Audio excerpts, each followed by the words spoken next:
This is a Sports Catastrophe production. Hey there, ho there, it's Jeff Cutter, and welcome me to another Sports Catastrophe on this day.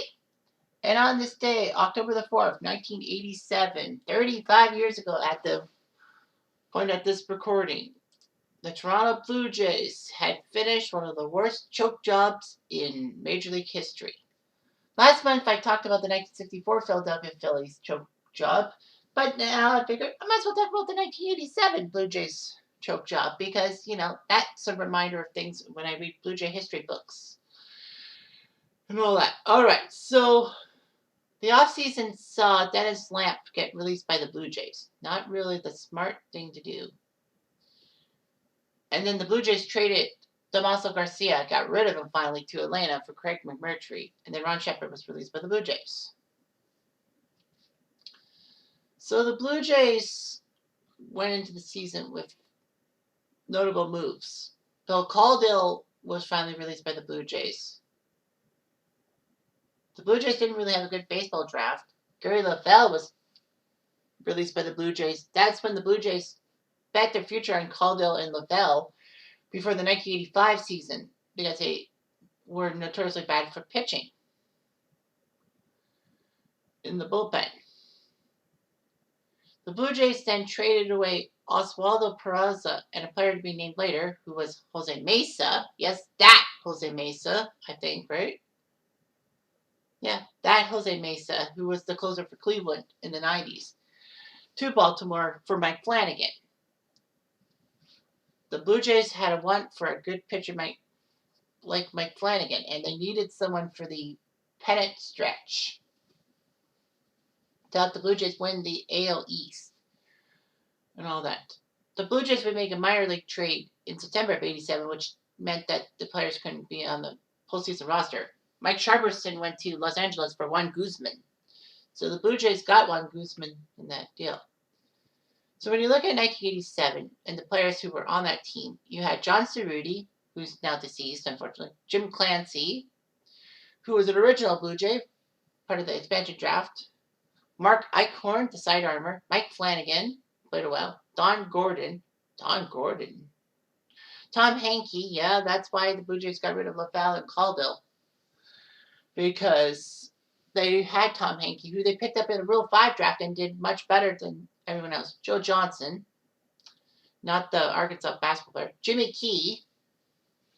Jeff Musselman, wearing number 13. He's a pitcher. Phil Niekro was on that team. I forgot about that. Yeah, that's right. The Blue Jays went with experience with Phil Niekro, but after he sucked it late, they just released him, and he went back to the Braves. Jose Nunez, Dave Steve, the legendary Dave Steve, Dwayne Ward, and David Wells. So they had Ward and Hankies. They had some good grown. The catchers were Charlie Moore, Greg Myers, and Ernie Witt. Yeah, Ernie Witt was still on the team. Infields of Tony Fernandez, Cecil Fielder, Kelly Gruber, Garth Orch, Nelson Lariano, Manny Lee, Fred McGriff, Rance Molnix, and Willie Upshaw. That's amazing how the Blue Jays were stacked with some very good names. Even Cecil Fielder, before he became beast mode. The outfields, Jesse Barfield, George Bell, Lloyd Mosby, that famous outfield. Also, Rob Ducey, Rick Leach, and Lou Forden would help out too. Jimmy Williams, with one M, became the manager. So the Blue Jays' main starters were Ernie Witt, Willie Upshaw, Garth Orch, Kelly Gruber, Tony Fernandez, George Bell, Lloyd Mosby, Jesse Barfield, and Fred McGriff. McGriff would be basically the DH because first base was occupied by Willie Upshaw. Garth Orch would play second base, usually his third. So yeah, there were a lot of players and all that. The Blue Jays had a decent starting rotation of Clancy, Key, and Steve, and then they went with Flanagan and Niekro to try to help out. Flanagan did okay, Niekro not so well, and all that. The relief pitching was pretty good, and all that, especially with Mark Eichhorn. Jesse Barfield won the Gold Glove Award. George Bell was the AL MVP and RBI champion. Tony Fernandez won a Gold Glove. Tom Hankey led the American League in saves, and Jimmy Key led the American League in ERA. Yeah, great player. Tony Fernandez, Tom Hankey, and George Bell went to the All-Star game. They did pretty well for themselves. So the 1987 Blue Jays were in a solid position, as you were. In April, the Blue Jays went 12-8. Not bad. The funny thing about the AL East at the time was that it was wide open. Everyone had a crack at first place. Milwaukee, Yankees, Boston, you name it. In May, the Blue Jays went 16-11, not too well. June, they were 17-11. July, they were 15-12, so they were slumping a bit. August, they went to 17-12.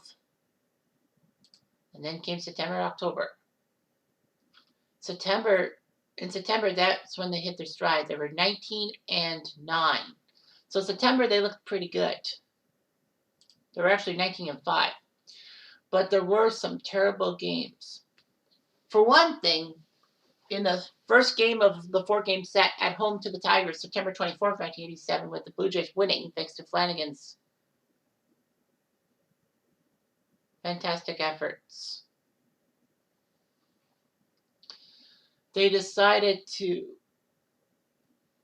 Detroit's Bill Madlock, who was a pretty good hitter but kind of a weird guy, tried to break up a double play of Tony Fernandez and barreled into Fernandez as he was throwing the ball to first base. Fernandez unfortunately fell with his elbow tipped right on a seam in the artificial turf at Exhibition Stadium.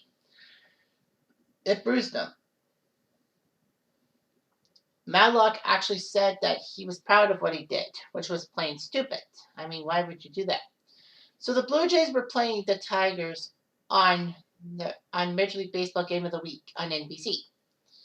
It was a tough affair, and Rick Leach of nowhere, who was a Michigan native and a former quarterback at the University of Michigan, actually put up a 2 RBI double to win the game, and the Blue Jays beat the Tigers 10-9 as Nunez beat Henneman, and the Blue Jays were at 96-59. A great September, so they were pounding the ball and all that.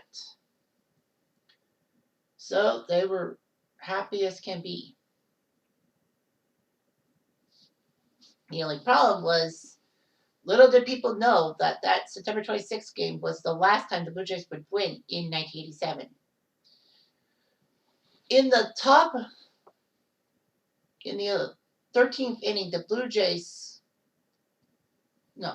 Matt Noakes hit a game-tying home run on the 27th against Tom Hankey and the Blue Jays, if memory serves me correctly.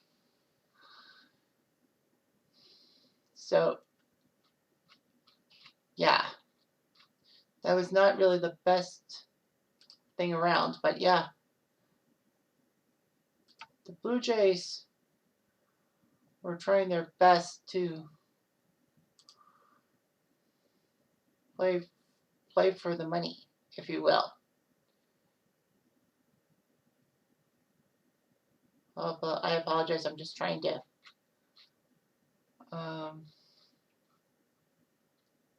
get things going and all that. Yeah, that 10-9 game. I gotta do that correctly. The 10-9 game saw the Blue Jays the hero of the day. The top play was, it was Juan Benitez with the triple that scored Jesse Barfield, Willie Upshaw, and Lou Thornton. It was a 3-run play with no outs. Yeah, Juan Benitez, of all people.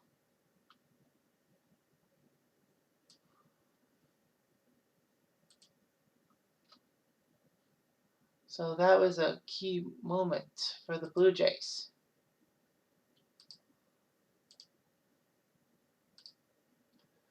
So that's what happened. And then the Sunday afternoon game, which NBC also broadcast because football ended up taking a hiatus thanks to a players' strike. The Tigers were down and out they were supposed to be and all that. But at the top of the ninth, yeah, Kirk Gibson, my fault. I said Matt Noakes. But Kirk Gibson hit a home run off Tom Hankey that flew the save and all that.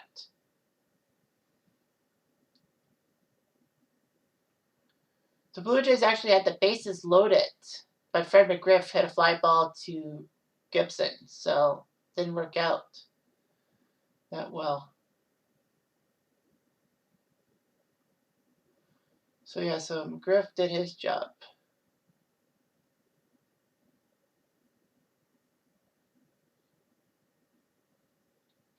Then at the top of the 13th, Kirk Gibson got an RBI single off of Nunez, scoring Joe Whalewander.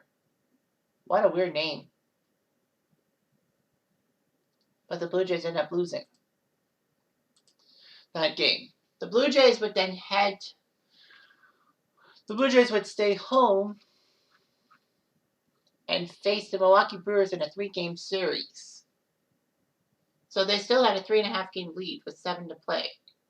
Now they had 3.5 with 7. If they had beaten the Tigers, they would have had a 5.5-game lead with 6 to play, basically ending it because the Tigers were the only team chasing the Blue Jays for the East. But of course they failed, so it's 3.5. So then they faced the Brewers and lost all 3 times. Bill Wakeman, Chris Bosio, and Juan Nieves were the heroes for the Brewers, taking down Mike Flanagan, Jimmy Key, and Dave Stieb, respectively. So the Blue Jays would also suffer another loss. Ernie Witt got hit in the ribs as he tried to break up a double play, but he got hurt. So he played with the broken ribs and all that, with the stinging ribs. The only problem was Tony Fernandez famously decided to leave the Blue Jays near the end of the year because he felt like with him being injured, he couldn't stay on the bench and all that. I can understand his feelings, but he's supposed to be their first team, and he basically walked out. So the Blue Jays would have a final 3-game series against the Detroit Tigers. They only had a 1-game lead. Only 1 game, which meant, well, the Blue Jays knew that if they won 2 or even swept the Tigers at Tiger Stadium, they would win the division. If the Blue Jays only could receive 1 win out of 3, then it would be a tiebreaker back in Toronto the following Monday. However, if the Blue Jays got swept, the Tigers would win the division. So it was a critical Friday night game. Doyle Alexander versus Jim Clancy. But you're thinking, hang on, Doyle Alexander played for the Blue Jays. Yes, he did, but not for the 87 Blue Jays. Doyle Alexander was traded from Toronto to Atlanta in 86, and then Atlanta decided to get rid of Doyle Alexander. Now, the funny thing is that the Yankees, Tigers, and Blue Jays were all in the market for Doyle Alexander. The Braves were going nowhere, so they decided to rent him out. Yeah, the Blue Jays were aiming to get Doyle back. The only problem was that Doyle was traded to Detroit. And Doyle Alexander went 9-0 in September for the Tigers. Can you imagine that? 9-0. The Blue Jays actually had a 3-0 lead thanks to a Manny Lee home run in the 2nd inning off of Doyle. So he scored himself, Jesse Barfield, and Greg Myers. It was like, yes, boy, yes, boy. It wouldn't be the last time we talk about Manny Lee. Unfortunately, Scott Lusiter hit a 2-run home run, scoring him and Chet Lemon, making it 3-2. And then Trammell went deep off Jim Clancy in the bottom of the 3rd to tie it at 3. Chet Lemon granted a double play, but they got the run across to make it 4-3. And somehow, in some way, the Blue Jays couldn't do it. They had a runner on 3rd in the 5th, but Rance Molinex grounded into a double play, nullifying the chance to tie the game. And the Blue Jays just couldn't do it. Mike Henneman was the hero, in a way. So then came another NBC game, the game of the day. Game of the week, Bob Costas and Tony Kubek at Tiger Stadium. It was amazing. It was a battle royale with Mike Flanagan and Jack Morris, both pitching pretty well for each other. Flanagan went 11 innings for the Blue Jays. Jack Morris went 9. It was a battle Royale. The Blue Jays struck first on him. Rance Mullinick's sacrifice fly to make it 1-0. Bottom of the third, Bill Madlock, yeah, Mr. Fillin in Blue Jay land, hit a double to left field to score Jeff Heath to tie it at 1. Nelson Laureano, who was basically the replacement, in a sense, for Fernandez, hit a RBI single to score Manny Lee, make it 2-1. But Mike Heath would double to right field. Call him Jeff Heath. That's Mike Heath. To score Tom Brookins, 2-2 tie. Blue Jays had runners on second and third in the 6th, intentional walk by Morris to Upshaw to face the green Greg Myers, who lined it out. Blue Jays had runners on first and third in the top of the 8th with 2 out, but Manny Lee lined out to left field, so they couldn't do anything. It was a battle royale. In the 10th, the Tigers decided to yank Jack Morris and go with Mike Henneman, the closer. And he did well. Flanagan still was facing pretty well in the bottom of the 10th. He got the 1-2-3. Henneman got the Blue Jays 1-2-3 in the 11th. In the bottom of the 11th, Flanagan did give up a runner. And that was Chet Lemon striking up, but then he got to first base and all the Dwight Evans. No, Darrell Evans with a single, and then Tom Brookins flew out. In the top of the 12th, the Blue Jays had runners on first and second when McGriff struck out against Henneman. Then the Blue Jays needed to go to the bullpen and bring in Jeff Musselman in the bottom of the 12th. He got Heath to ground out, but Whitaker singled and Madlock singled. So you had runners on first and second. They took Whitaker out to pinch run with Jim Whalewander. Kirk Gibson walked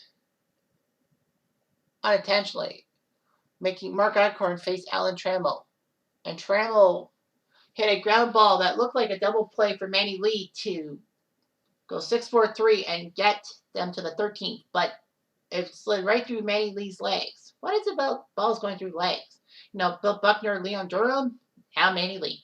Through his legs, Wallander scores, and the Blue Jays lose 3-2 on NBC. Not really the best thing in the world, but yeah, it was shocking. It's like if Tony Fernandez was at shortstop, that ball definitely wouldn't have gone through Manny Lee's legs.